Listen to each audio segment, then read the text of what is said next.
نبی صلی اللہ علیہ وآلہ وسلم، کیا ہم نے تمہاری خاطر تمہارا سینہ کھول نہیں دیا اور تم پر سے تمہارا وہ بوجھ بھی اتار دیا جس نے تمہاری کمر جھکا دی تھی،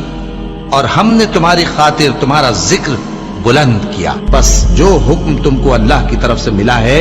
وہ لوگوں کو بے دھڑک سنا دو اور مشرکوں کا ذرا خیال نہ کرو۔ ہم تمہیں ان لوگوں کے شر سے بچانے کے لیے کافی ہیں جو تم سے ہنسی کرتے ہیں، جو اللہ کے ساتھ کوئی اور معبود قرار دیتے ہیں، سو ان قریب ان کو ان باتوں کا انجام معلوم ہو جائے گا، اور ہم جانتے ہیں کہ ان کی باتوں سے تمہارا دل تنگ ہوتا ہے، تو تم اپنے پروردگار کی تسبیح کہتے اور اس کی خوبیاں بیان کرتے رہو اور سجدہ کرنے والوں میں سے ہو جاؤ۔ اور ان میں بعض ایسے ہیں جو پیغمبر کو ایذا دیتے ہیں اور کہتے ہیں کہ یہ شخص نرا کان ہے۔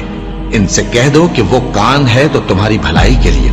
وہ اللہ کا اور مومنوں کی بات کا یقین رکھتا ہے، اور جو لوگ تم میں ایمان لائے ہیں ان کے لیے رحمت ہے،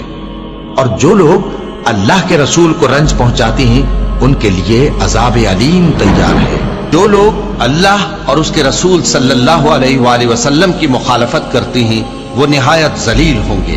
اللہ نے یہ بات لکھ دی ہے کہ میں اور میرے پیغمبر ضرور غالب رہیں گے، بے شک اللہ زور آور ہے، صاحب اقتدار ہے۔ تو ایسا خیال نہ کرنا کہ اللہ نے جو اپنے پیغمبروں سے وعدہ کیا ہے وہ اس کے خلاف کرے گا، بے شک اللہ زبردست ہے، بدلہ لینے والا ہے۔